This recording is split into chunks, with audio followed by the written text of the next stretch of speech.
we come among the dying to talk about the dead. I'm very fond of a short ghost story recounted by Edna St. Vincent Millay in her collection of poetry, Renaissance, and other poems. I knew her for a little ghost that in my garden walked. The wall is high, higher than most, and the green gate was locked. And yet, I did not think of that till after she had gone. I knew her by the broad white hat all ruffled she had on, by the little ruffles about her feet, and her little hands that hung in their lace mitts austere and sweet, her gown's white folds among. I watched to see if she would stay, what she would do, and oh, she looked as if she liked the way I let my garden grow. She bent above my favorite mint with conscious garden grace. She smiled and smiled. There was no hint of sadness in her face. She held her gown at either side to let her slippers show, and down the walk she went with pride the way great ladies go. And where the wall is built in new and is of ivy bare, she paused, then opened and passed through a gate that once was there. A little ghost. Sweet little story that has in it something about ghosts, about the way that ghosts are remnants of memory, living in a world that has changed since their time, and yet they remain like a beam of light from a dead star, still coursing across the darkness. They remain like an echo of life. Barley's Tap Room in Asheville, if you're up on the second floor late one night playing pool, take a look outside the second-story window, and you may see him pacing back and forth outside the window, well-dressed, looking at his pocket watch, watching the time, pacing the time back and forth outside the second-story window. He is from a time before that building was the way it is, a time from when it was an hotel and had a second-story balcony. And there he paces at night, and you can see him checking the time, walking upon a balcony that once was there. There are stories of all kinds of ghosts that seem to live and move, and yet they inhabit a different landscape, a landscape that has since changed since their time. Legions of Roman soldiers are reported marching in Rome, but all you can see of them is from the chest up as they go through the road, because the road they're marching on is thousands of years below the surface. They're marching on a road that once was there. Storytellers like me, of course, collect ghost stories. And I'm fascinated by the way that a ghost story is a remnant of a life that is caught in some kind of eddy of time, recycling it, rehearsing itself over and over again. Storytellers like to collect ghost stories, but some of us are just haunted. I grew up in a nice little suburban home in Fort Lauderdale, Florida, whitewashed, green yard, a comfortable, middle-class, nuclear family. And yet I was often haunted. I had the knack of haunting myself. Maybe an excess of imagination at play, but the dark in my room would thicken. It would coagulate, and it would ooze out of the closet and moat about my bed. The swirling plaster in the ceiling would look down at me with weird, convoluted faces like souls caught in limbo. And then the ghost players would come. See, my brother and I would go out in front of the house and we'd play ball. We'd play baseball out in the street in front of our house, the two of us, and it was fun. He might be pitching and I might be batting, but then there was a problem. I'd get a base hit, he'd field the ball, and I'd be held up at first base, but I was still at bat. So I had to assign a ghost player, you see, to the first base in order to go back and take my place at bat. It was a common practice. It was a good way to kind of fill out our teams. We just imagined that we had our own player there. Now, we were playing in our cut-off blue jeans, shirtless, often barefoot, but those ghost players were immaculately dressed. Pinstripe uniforms, cleats, caps, and always at the ready to try to steal second base. We'd be out there on the street, and, by the time we were deep into the game, we might have bases loaded with these ghost players that we were imagining filling out our teams, and then we'd be called into dinner, distracted by meal time, and then whatever followed, maybe it was a weeknight, it was homework, or on a weekend it was television. And not until some hours later would I be lying in bed with the dark oozing about me in the half-light. And my room, you see, was right at the front of the house, and it looked out onto the street where we had been playing ball earlier in the day. And as I peered out my window, I could see in the stark white light from the street lamp the ghost players. We'd left them out there, you see. We had just simply left them thinking of them as disposable entities, but we had conjured them up with our imagination after all, and now I would lie in bed and I would look out the window, and there in the dark, I knew they were there. I knew they were there in some strange holding pattern, waiting for the next at-bat. And I would terrify myself until I'd exhaust myself into sleep. So I had this period of time in my early childhood when I was horribly haunted by my own imaginings. But, of course, I outgrew those night terrors over time. And it was, after all, as childhoods go, a very happy childhood, being this member of this white suburban nuclear family. And many happy memories in that house when I didn't turn my imagination to the dark side. But when I was older and I left home for college, I did not realize that I would be leaving home for good. While I was away, out of college and now starting my career, living in St. Louis, the news came of the divorce and the selling of the house. And of all of those childhood memories, knickknacks, things that were stuffed into dresser drawers and packed into the back of closets, gone. All gone. You can't go home again.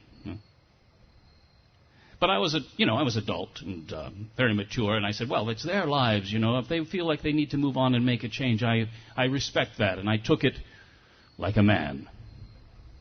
But in the unguarded hours of sleep, I began to have dreams, vivid dreams, in which I was a boy again, playing in that home, playing on the street with my brother, playing with those ghost players, and having a good time in the Florida sun, and then going in for dinner. And as we go into the house for dinner, I would see subtle changes, different furnishings, and strange people, and I would come to the realization that it was no longer my home. Others lived there now, and the shock would wake me. And I'd find myself pinned to my bed, sobbing my pent-up grief. Often in the night corridors of sleep.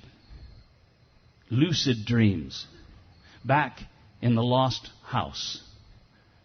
Sometimes I'd be in the yard with my grandfather, trimming the gardenias, having fun. then going in to the kitchen to make ourselves some nice cold limeade, and in the process realizing that my grandfather was no longer living. And as I was coming into the kitchen, realizing it was no longer my kitchen or our kitchen, and I would see strange people there, and the shock again would wake me and shake me to the core. Repeatedly, these dreams disturbing me in my new night horrors. Always starting out very pleasant and happily, and then tricking me with the turn. Frequently, in these dreams, I'd be with my mother, sometimes with my sisters and my brother. We'd all be in the house, and we'd be fully aware that it was no longer our house, but she would reassure us that it was okay, that the new owners of the house had agreed to let us stay there while they were away on vacation. But then I would begin to hear a car pulling into the driveway. I'd see the lights outside the front windows and somebody walking up to the front door, and in terror watch as the door would open, and I'd be confronted by the accusing face of the new owner, and the shock again would wake me. Well, these are the kind of troubles that we sometimes birth from our regrets and unexplored or unexpressed grief, perhaps. Mom died a couple years ago on Good Friday. She had moved from Florida up to Asheville, where we now live, and spent the last years of her life in a memory care unit where Alzheimer's, like some night demon, had been sucking her mind from her body.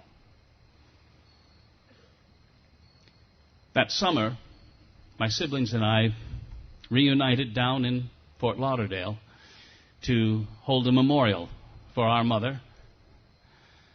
We had her cremated ashes, and we had a plan. Those of us who wanted could keep a piece of Mom, and I still have a bag of her with me, perhaps a morose memorial. But for the most part, the main body of ashes was to be scattered to the sea. She loved to go to the sea at sunrise, and we loved to go with her. Sitting there in the dark, in the last starlight of night, and then watching the pale shift from the horizon as the calm sea would wake and the first rose of dawn arise. It was a blessed, sacred time and a favorite ritual of hers and ours.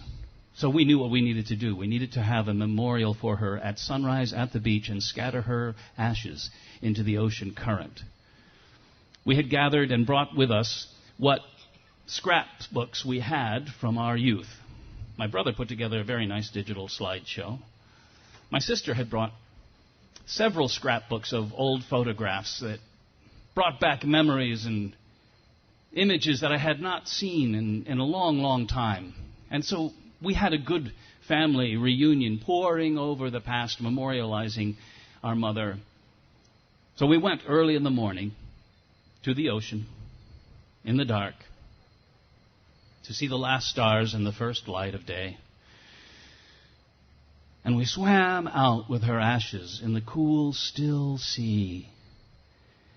And then we, as the sun was rising, illuminating the ocean water, we let the ashes pour out, gray, whirling wisps of a life once lived, moving on. And we had breakfast together. And then we took some time to ourselves. Now, I had gathered one of my sister's scrapbooks and put it in my car. And I drove around town for a while, reminiscing with myself and looking at the city in a strange way that a town that you knew from long ago changes, and yet I could still see the town that once was there, realizing that I was now driving through a kind of a ghost town, overladen with modern adjustments and changes with the patina of the new, but the old was still there in my memory, reflecting back at me. And I made my way to the old neighborhood and to the old house, and I thought, I've got this scrapbook.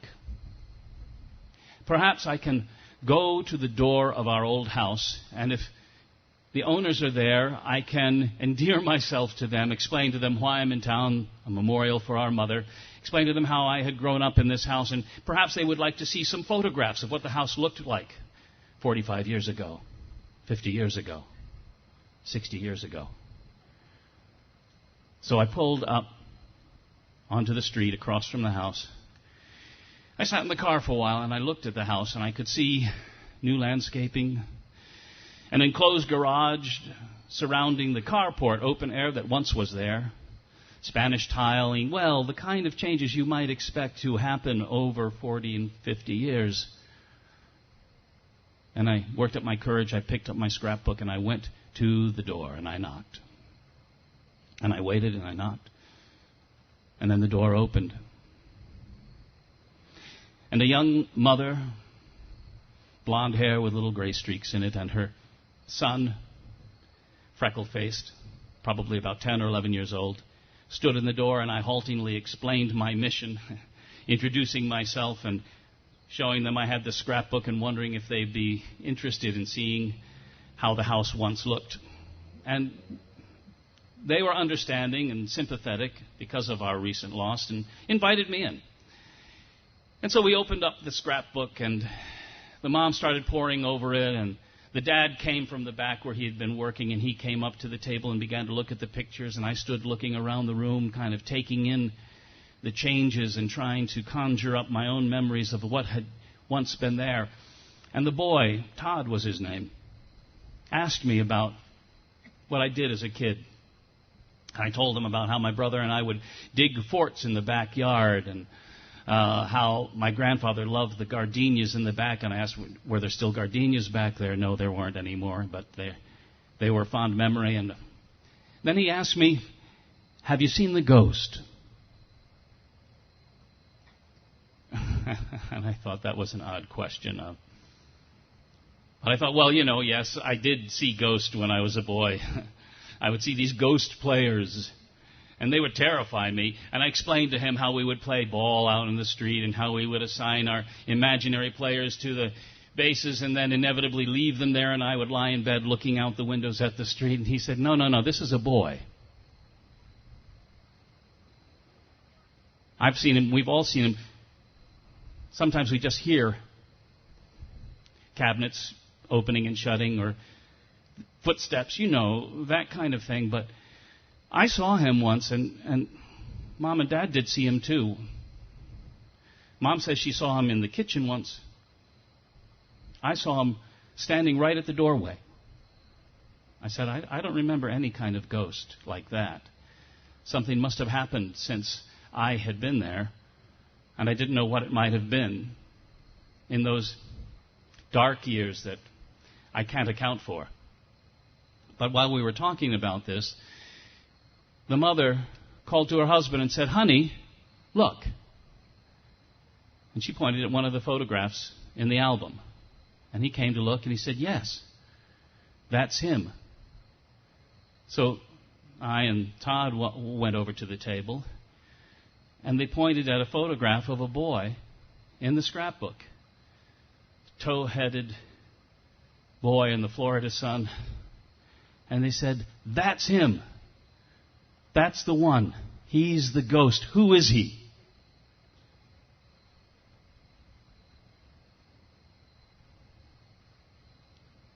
It was me. It was a photograph of me. I had been the ghost haunting my home. Or rather, a boy that I once was, now left behind, replaying a life now lost. We, the living, are growing ghosts daily, sloughing off scraps of our spirit in every moment we inhabit, crossing strange thresholds where our soul snags on a nail in the door jamb and a bit is torn off and left behind. Remnants restless of memory, wandering in the shadows like those ghost players. No one had told that little boy the game was over.